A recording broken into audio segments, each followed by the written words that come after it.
Hi, I'm Amanda Barron, And I'm Aimee Schalles, and we're from Jointly. and we're here to teach you how to not go broke trying to skip the prenup.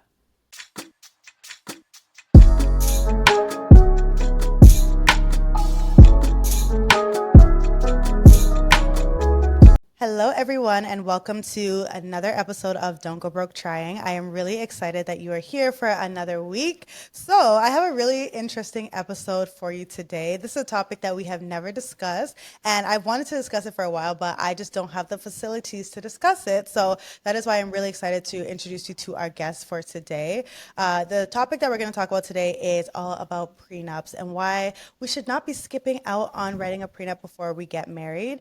And my partner and I are actually thinking about getting married in the future. That's a sneak peek. Most of you don't even know I'm in a relationship. So shout out to all of you guys who are listening. But we're planning on getting married in the future. And a prenup has been something that is on our minds. So I'm really excited to have this conversation with Aimee and Amanda. So hi, Aimee. Hi, Amanda. Thanks for having us. How Yeah, are you? hi. How are you? Good. It's a perfect day to film a podcast because it's just pouring rain outside. So we're here to talk about something that will hopefully be better than the rain. Yes, that Vancouver weather, right? Or that BC weather. Yeah, Always we're all rainy. living in the Absolutely. jungle out here. Yes. Thanks so much for joining me today. I'm really grateful that you're both here. So, I want to talk about prenups, obviously, through this conversation. So, but before we get into prenups, I also like to know who my guests are and learn a little bit about their background. So, Aimee, maybe you can start off and just tell us a little bit about who you are and what your background is. Sure. So my name's Aimee Schalles. I'm a practicing lawyer. I live in Revelstoke, British Columbia, which is mostly known as a ski and mountain bike town in the interior of BC.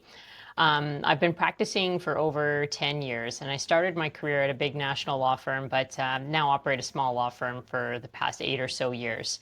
Um, and I am a co-founder of Jointly, which is an online platform for people creating legal prenuptial and cohabitation agreements with their partner or spouse. Yeah, love to spend time outside. I have two little kids, and so life is busy right now. I love it. Love it. Thank you for sharing. And Amanda, if you could introduce yourself. Hi, everyone. I'm Amanda Barron. I'm also a practicing lawyer, and I'm based in North Vancouver. I live here with my partner and two dogs. And like Aimee, I started my career in big law. That's actually where Aimee and I met before moving on to a role in regional government where I do kind of commercial litigation and dispute resolution. And I'm also a co-founder with Aimee of Jointly, and our mission is to make prenups, postnups, and cohabitation agreements more accessible and less uncomfortable for Canadians. Yeah, nice. Very cool. And I see that a lot of people start in big law, and then they end up leaving. So I'm sure I know a lot of people who have followed that path, definitely. Could you tell me what your first memory of money is and how you think that shaped your relationship with money today? So we can start off with Aimee. Sure. My first memory with money.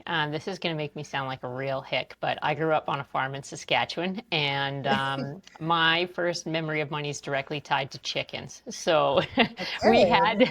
had some chickens, and I had my own little laying hen business when I was a kid to sell eggs to my neighbors. And so my memory of money is my parents giving me an allowance that was generous because it was more like wages. But from that, I had to buy all my own school supplies and everything and whatnot. So that really taught me some financial management at a young age. And it was hard work, but yeah, also worth it to learn that at a really foundational age. Nice. I think that's the first time we've ever heard a story about chickens being I hope it's the last time, to be honest. Yes. But I think it's good that your parents did give you like pretty much a salary at a young Yeah. age, and then it taught you how to manage money from a very early age. How about you, Amanda? What was your first memory of money, and how do you think it shaped your relationship with money today? Yeah, that's such a good question. So mine is also related to getting an allowance, although I have to say there were no chickens involved. Yeah. But I did have to do household chores, and my brother and I, had our own list of chores, and we always got the same allowance. It was like teaching us accountability, but also teaching me kind of equality about, we were always treated exactly the same. But I do remember really loving the freedom of having my own money and having, the ability to choose what to spend at that time, what was my fun money on. I didn't have to do the budgeting that Aimee had to do any necessities or anything like that. But it was like the realization that having some of my own money meant that I could make more of my own choices. Yeah, I love that. I also was given a allowance at a pretty young age, and I also felt that freedom. I feel like that's what drives me till this day. It's like I love that money buys me options basically, and I can do whatever I want with that money. So totally relate to that. So I know both of you went to law school, and then you followed the traditional legal path at first, but now you have started this legal tech startup. So could you tell us a little bit about Jointly and what inspired you both to co-found Jointly? I'll let Amy start on this one. Sure. So Amanda and I both had a similar experience in our careers. We both went to law school because we wanted to help people, and then found ourselves taking these jobs at big law. Not that there's a right or wrong path through law, and it's a good way to get some really high-end training and work with a lot of different people. But it really wasn't just a great fit for both of us. We both wanted to do work that was a little bit more engaged with our communities, and so it took a little while, but eventually we were both able to, find our own footing in the profession and realize that that path is not the only way to have success in a career in law. And then, so I'd moved to a smaller center and was running my own law firm, which was great for me, her lifestyle fit. And part of my practice is always comprised a bit of family law. And I was seeing a lot of people come into my office. And some friends of mine, to be frank, as I entered my 30s, who were going through separations. And as part of that conversation, they were saying, we talked about this earlier on about how we were going to keep finances separate, or we were going to split things evenly. And now we've separated. We never actually got around to documenting it. And the gloves are off. And he or she changed his mind. And now we're in the middle of this ugly split. And so I was seeing that come up quite a bit. And that dovetailed in with Amanda's experience, which I'll let her speak about. Yeah, so this is a bit embarrassing now, but as a lawyer, I myself went through a really unpleasant divorce without a prenup. And, I met my partner when I was very young, when I was in law school, in fact. And by the time we got married, I thought to myself, we don't really have anything asset-wise. It seems like prenups are for people who are maybe older, more established, have some resources. And so it wasn't something I thought about it for a moment, and then it wasn't something that I ended up doing. And then when it came time to separate, I was kicking myself because it ended up taking about 2 years to resolve all the issues between my ex and I.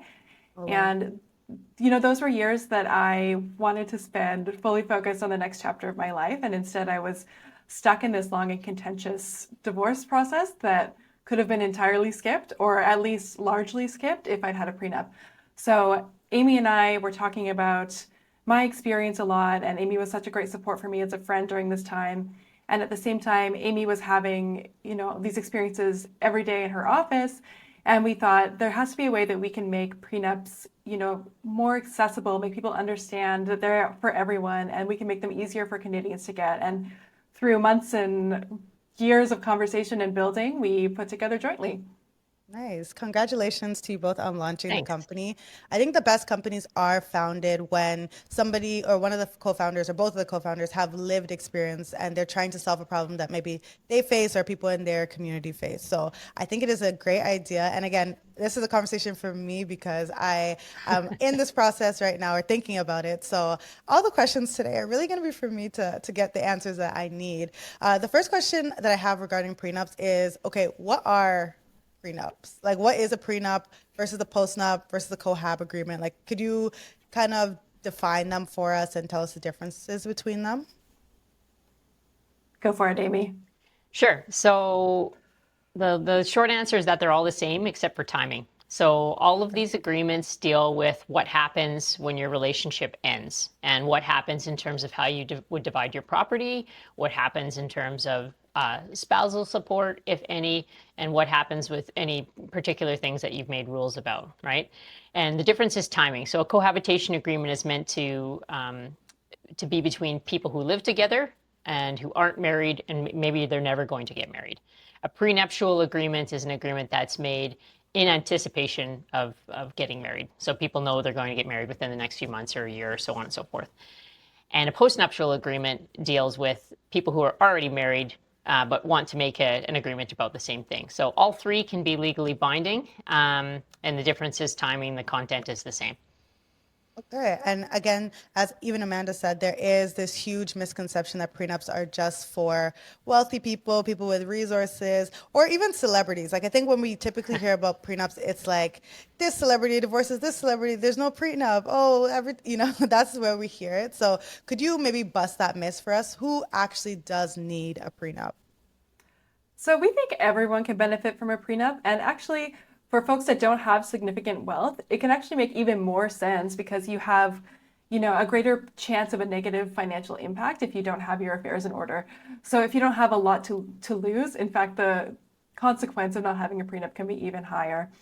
Prenups can really help not only, for what happens when you split, but it can also help set expectations for your relationship early on. So it can make sure that you're on the same page together, saying, this is what we're building, this is what is going to be ours, this is what I'm building that's for me. This is how we'll handle certain expenses during our relationship. This is how, we'll manage with our family home if we split up. And that can be really important decision making for people and a lot easier to do at the beginning of your relationship rather than at the end when you might be, low on trust, having trouble, seeing things rationally. If you clear up all these issues at the beginning of your relationship, it can make transitioning to the next phase of your life, if your relationship ends, a lot smoother.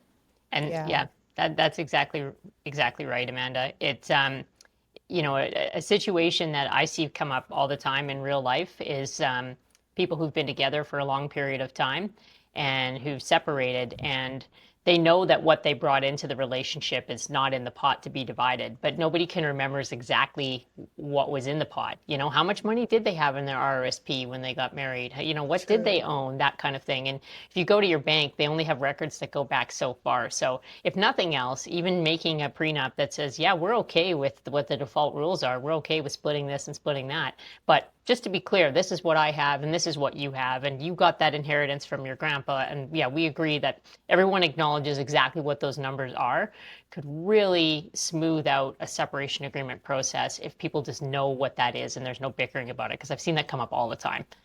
Okay, so you did mention default rules. So are you saying that there are basically default rules that if you do split after a marriage, there are rules of how your assets will be split? So if I understand correctly, a prenup is just us in the couple saying, okay, instead of going by those default rules, we can choose our own rules. Is that Yeah, a good yes. breakdown? And so I'll preface this whole conversation with saying that Amanda and I are here to, we're both lawyers. We're here to give some legal information, but of course, we can't give any legal advice. So none of this should be taken as legal advice because we don't know your particular circumstances. But the short answer is yes, you already have a prenup.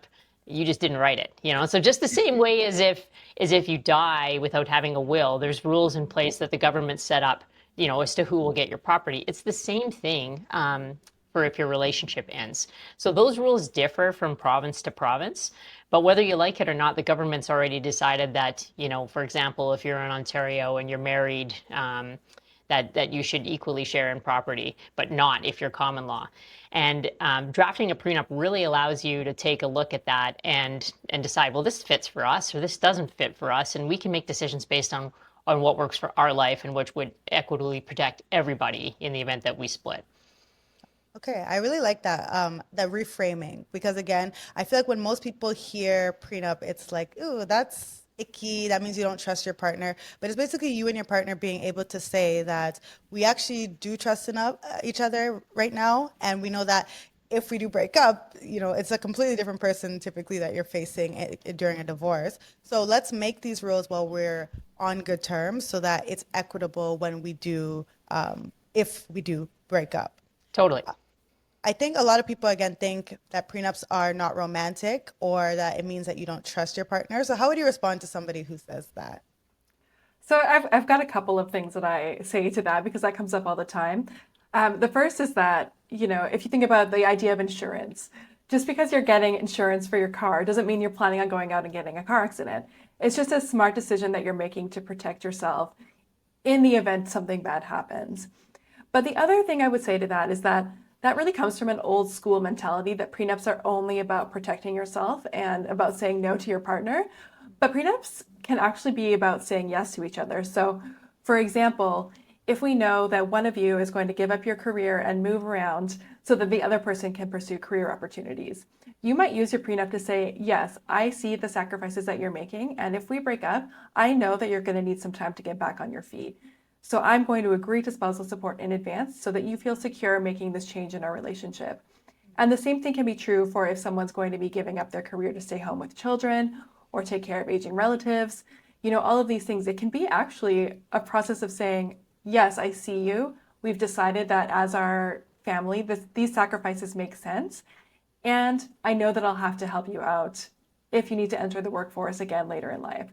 So it really can be about taking care of each other as well, not just about saying, hey, everything in this corner is mine, not for you, no matter what happens in our relationship. Like that's really an old school view of what a prenup is for. Yeah, and to build on that, as someone who has young kids, I see firsthand amongst my friends and whatnot the stresses of this dynamic of like, well, who's going to take a step back to help the family, like the breaking point that can cause in some people's relationships, and I've seen happen in my own immediate family with a family member, and actually having that conversation and say making a postnuptial agreement saying, listen, we've had kids and we didn't really understand how that would change things, but I'm here for you, I got you, I think could really be an act of care and an act of love that helps support people and support a relationship. So it's not just about carving out and saying, this isn't for you. You can also really be proactive.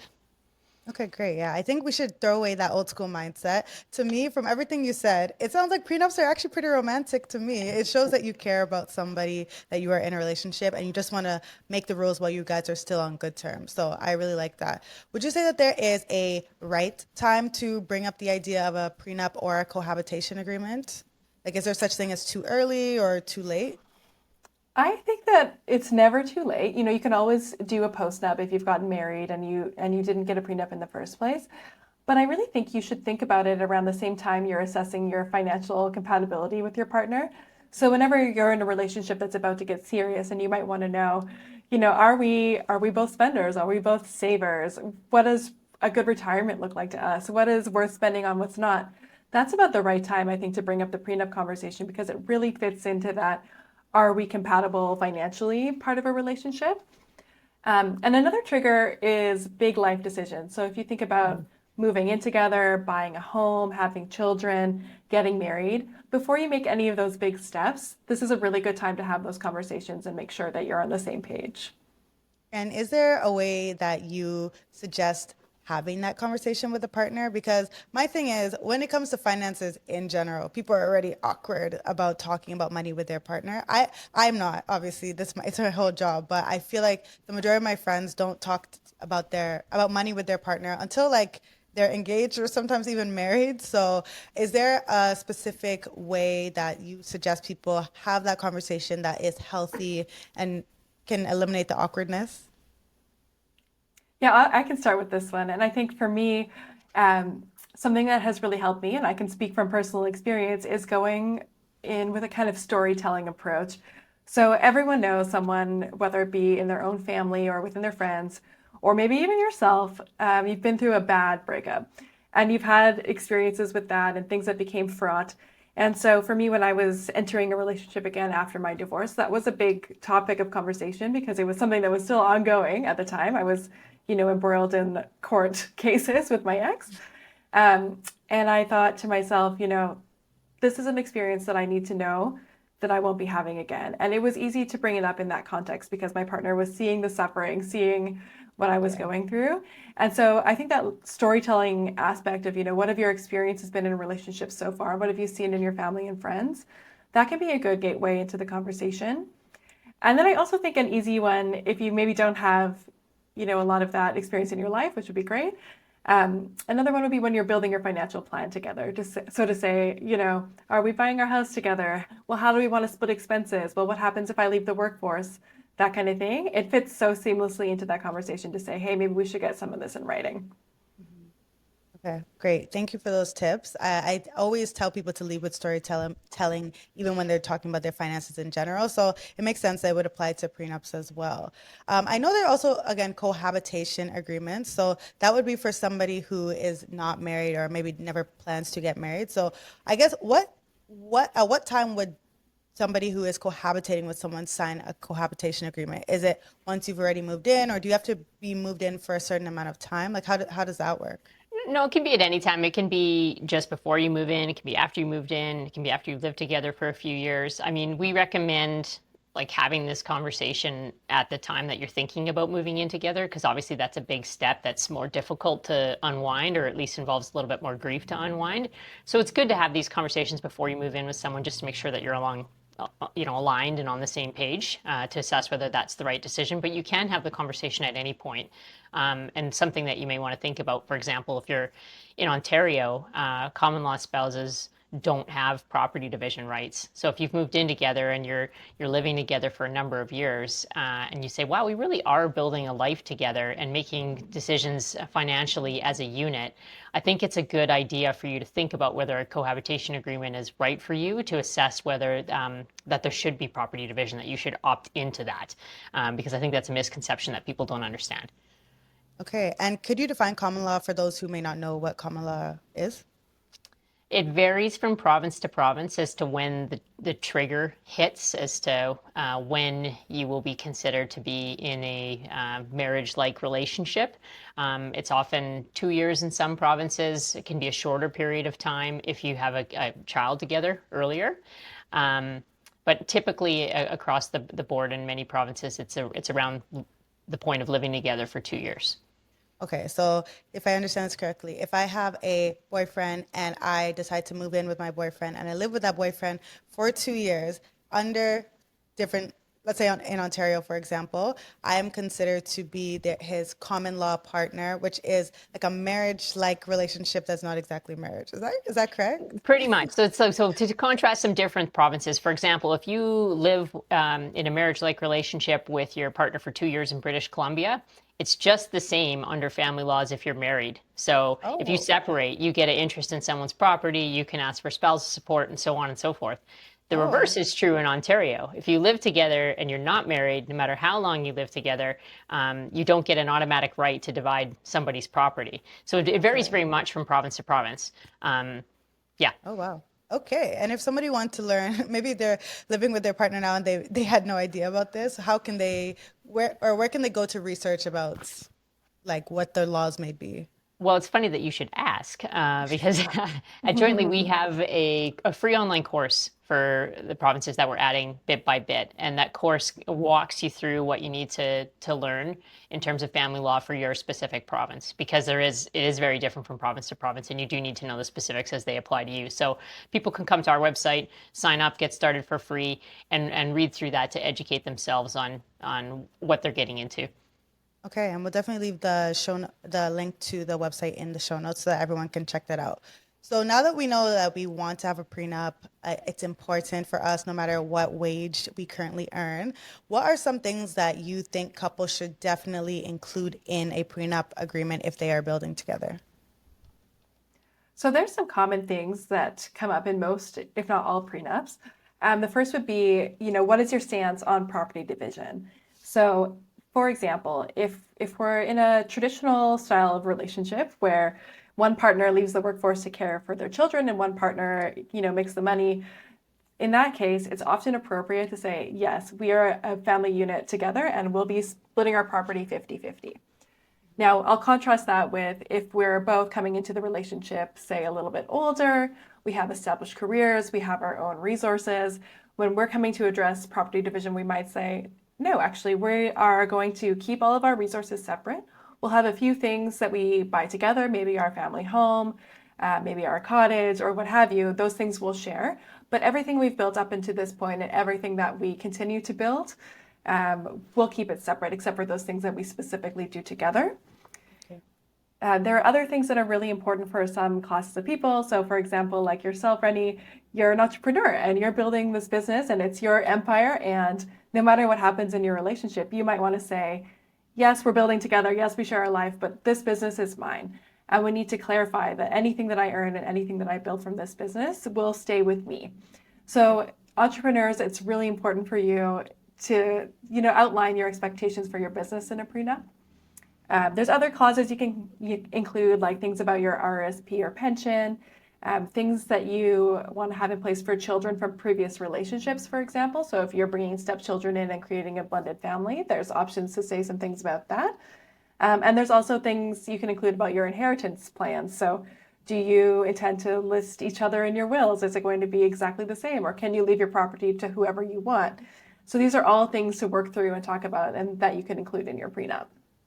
Okay. And when you mentioned the business, I have a thought about that. So, what if you have a business that you're building now and you want to exclude it from, like, it's something that will remain yours if the marriage does break down? But then, let's say your partner comes in and starts helping you in building your business. What happens in that case? Can you amend the prenup, or how does that work? Yeah, you should be revisiting your prenup just like you'd revisit a will or just like you'd revisit your life insurance coverage. You know, as life changes, you need to make sure that it's still a fit. So for example, say you've got a business that you're getting off the ground and you've got a relatively new relationship. You're going to move in after a couple years together. It may be fair at the outset to say, hey, this is mine and we're backing this out. But say 5-10 years go by, you're integrated financially, your partner's working full time in the business, that may not make sense for you anymore. So Yeah. it's important both to keep a prenup or a cohabitation agreement enforceable, to revisit it regularly as life changes, but also in terms of like establishing a strong foundation for your relationship, that makes sense as well. So yes, it's something that you can and should revisit as time goes on to reflect your circumstances. Okay, so it's a living document. It can change. What does the process of changing your prenup look like? Or would it be a postnup at that point, I guess? Yeah, depending on where you're at. Yeah, the name Okay. may change, but the substance is still the same. So, Okay. basically that conversation, it looks the same as when you started it again. So everybody sits down and says, here's the assets that we have. Here's the debts that we have. Let's talk about what's a fit for us. And then you get it drawn up. If the change is small, you could maybe make an amendment on the face of it. But we would recommend, usually if there's some bigger changes, that you get a new agreement drafted up. You each get some independent advice on that if you feel that's important, and that can help make things more enforceable. And then you sign it and say, make clear that it replaces the previous agreement. Okay, good to know. And then you also did mention property division is typically something that people include in a prenup. So a question for that would just be, if I come in the marriage with a house, my partner also comes in with his house, and then we we can both exclude those basically from if we were to get divorced. But what about our marital home that we live in? Is that not, like, in my understanding, you probably can't exclude that from a divorce, but Well, let's get specific about Ontario here, because that's okay. where you are at. And so the default law in Ontario is if you came in with a house and your partner came in with a house, but say you and your partner lived in your house, any of the equity that you had in your home, which is called the matrimonial home now because you live together, is equally shared. There's no exclusion Wow. whatsoever. But he Okay. could potentially get to keep his. So absolutely, you should be making an agreement. And I think that's a common reason people are making an agreement in Ontario, to make clear that, say, for example, the equity you built before you started living together should be yours. The thing that you can't say in an agreement in Ontario is you can't include in an agreement that somebody has to move out of a matrimonial home. If you're married, that won't be enforceable. But you can, of course, deal with how the value of that property should be divided. Okay, good to know. And then what about kids when it comes to it? So can you say, okay, if we break up, we'll split 50-50, or is that something is that something that will have to happen when you actually do break It up? does, and that's the case even, if people are doing separation agreements, and that you can't make an agreement for kids that lasts forever and all time. And that's the reason for that is that the whole law about what happens with kids if people separate is centered on what's in the best interest of the kids, and you can't possibly know that in advance. So any Yeah. sort of agreement in advance about who will have custody of the kids and so on and so forth is not going to be enforceable, or child support as well. You can, depending on the province, include some very high level things about, for example, acknowledging that going forward, any kids you have will have be introduced to some, heritage or something like very high level things. But the specifics of day-to-day parenting and how you'll manage that parenting relationship is not something that you can determine in advance through a prenup or a cohabitation That agreement. makes sense. And Yeah. then I guess another question around that would be spousal support. So is that something that you can do in advance? It is. And there's a few options for how you can handle spousal support in advance. One could be, again, if you're coming in with your own resources, you can support yourselves and you're expecting to be able to support yourselves on an ongoing basis. You can say that we agree that no one should pay spousal support no matter what happens. You can also say, we agree that someone is stepping away from the workforce, so we do agree that some spousal support should be paid if we split up. Or you can leave that to decide at the end of a relationship. And sometimes that's appropriate, right? Sometimes you don't know where life will take you. And if you're not sure, maybe someone will leave the workforce, maybe someone won't, maybe we'll have kids, maybe we won't. You can decide that afterwards as well. So some people decide not to put anything in their relationship about spousal support. Okay, that makes sense. And are there any non-monetary parts of a prenup to consider which can be upheld in court? So again, I think most of the things we've mentioned are all, monetary, but is there anything that's non-monetary that you can include in a prenup? It's difficult for me to think of something unless you have a specific example. I mean, for the most part, this is kind of a financial planning document. One non-monetary thing, it can be, depending on your circumstances in your province, whether or not someone has to move out of the home. Another non-monetary thing that varies from province to province is dealing with pets. So in British Columbia, for example, you can include very specific provisions about how you're going to look after pets. That whole conversation we just had about kids, you can't agree about kids in advance, but you can in British Columbia agree about pets in advance, and that's a relatively new development. So that's another thing you could think about. And again, another example that comes to mind is the reference that Amanda did about estate planning earlier, saying that, you can have some discussion and say, well, we're going to make wills that are similar to each other and things like that. And again, a prenuptial agreement doesn't replace that. You still need to make the will, and that's what will happen. But it can be part of a plan in that aspect. Okay, and something that comes up a lot, if you're looking at prenups on the internet, will be things like infidelity clauses or what have you, and those aren't enforceable in Canada. You find some online templates where people put them in and say, if you cheat on me, you owe me $2 million, but that's not something that's going to be upheld by a court later on. So we don't recommend putting anything like that in a prenup in Canada. Okay, and I guess also you said so some things may not hold up in court. So does that mean that when somebody actually does break up, you take your prenup to court for the separation hearing? I'm not sure if I'm using the right terminology, and then the court will say yes, this is enforceable, or no, this is not. Is that how it works? It depends. The first place in starting any conversation about a separation is people talking amongst themselves. And then very often they need to talk with a lawyer to try and get a plan worked out as to how they're sort of separate. Not everybody, and certainly not even half of people, end up in court, except for sometimes the formal divorce paperwork. It's very common that people work things out between themselves and work things out just using lawyers and getting a separation agreement in place. But what a prenup agreement can do is help make those conversations easier and with less friction, and help you have a more streamlined separation. So that's generally what I've seen in my practice, is people who have prenups are able to get things resolved quicker and more peacefully. Now, it doesn't mean that if there is a dispute about whether something's fair, like, if somebody got a prenup and then never updated it for 25 years, yes, that can end up in front of a court, and a court can decide whether or not it should be enforced on the basis of fairness and a bunch of other things. But typically things are resolved at a lot lower level. Okay, that makes sense. And then now that we know we're getting a prenup, we figured out the process. How do I tidy up my finances? Or is there anything I need to do to tidy up my finances before I get married so that we can draft our prenup? Or I guess you could tell us about how the process works with joint lease when we do want to get a prenup.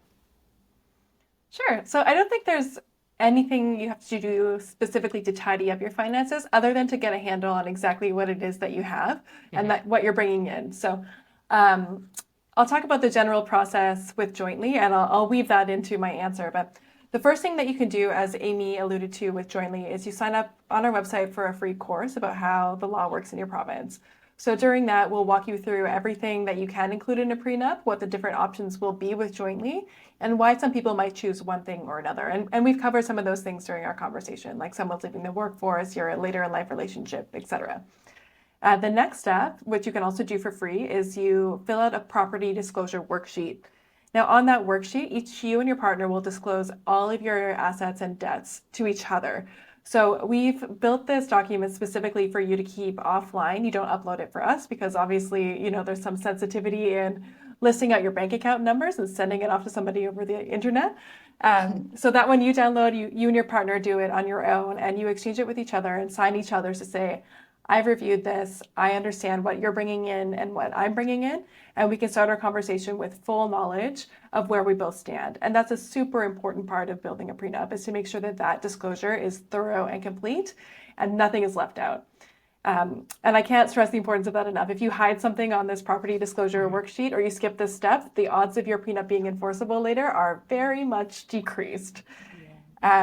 Once you've done those two things, this is when you would, if you want to move forward with Jointly, you sign up for our paid tier, which gives you access to our agreement builder.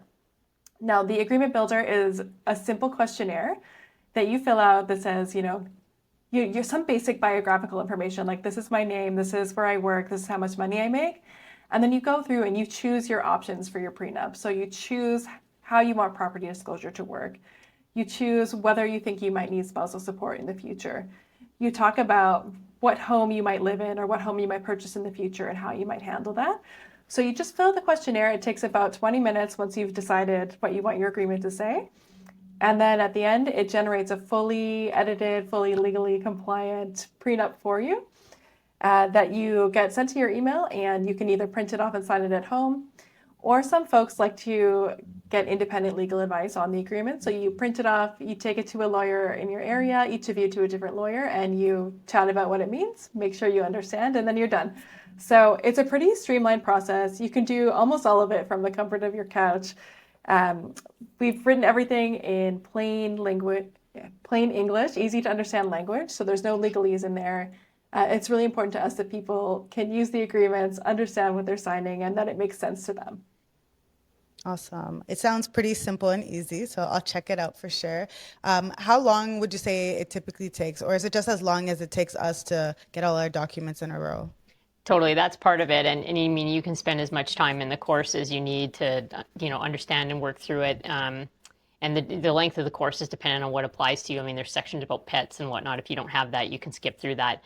To actually build the agreement, if you've gotten organized, you've disclosed your assets to your partner and vice versa, and you've sat down with them and had a conversation about what you want, to actually build the agreement can be like 15, 20 minutes, and you've got a fully formatted document that's in front of you with your details ready to go. Nice. I love how simple and easy Jointly is. Yeah.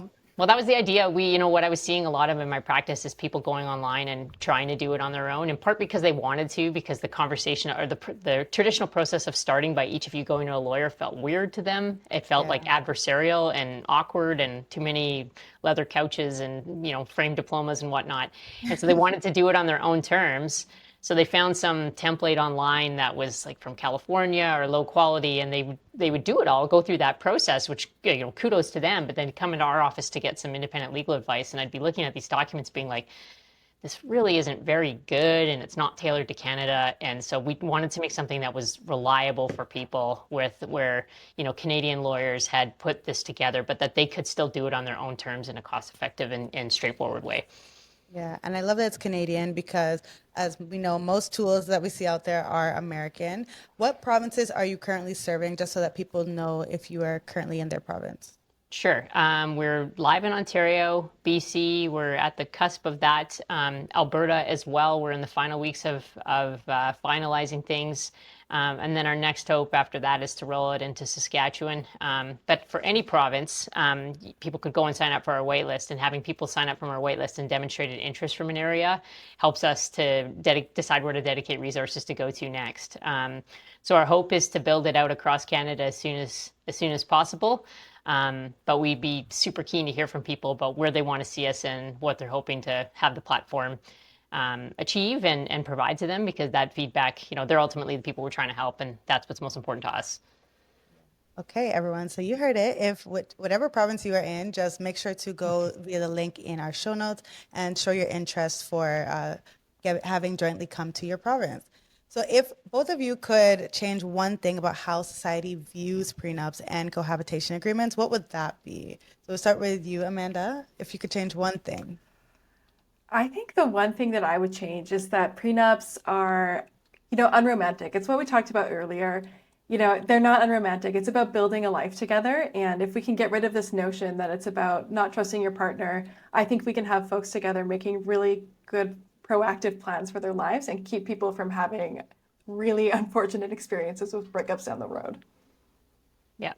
And my thing is that prenups are for everybody, as Amanda alluded to earlier, if you're Ben Affleck and J-Lo gets all of your mansion, whatever, you just go buy a new one. But if you're ordinary Joe Blow, and you don't have unlimited financial resources, it's more important for you to have a plan, for both of you, really. And having that conversation, can help protect both of you and set a foundation for a good relationship. So everybody should be thinking about it.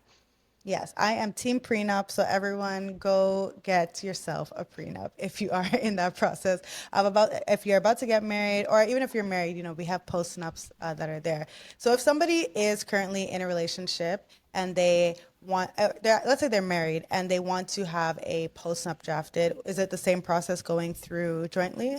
Yes. Okay, nice. And if somebody has listened to this and they're still not sure if a prenup is for them, I don't know why, but if they're still not sure, could you share like an example that you've seen where not having an agreement really did hurt someone that has stuck with you?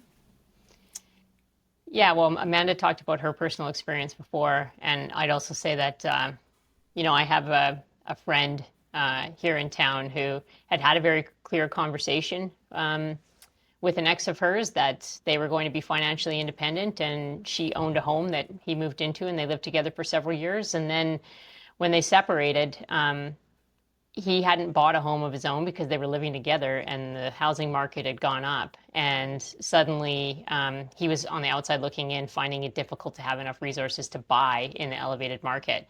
And so they had a series of negotiations over months trying to figure out what to do. And she said to me, geez, I knew better and I should have had it written down. And things worked out in the end for her, but she could have avoided months of strife had she just followed her instinct and gotten something written in the first place. So it's a difficult situation for sure.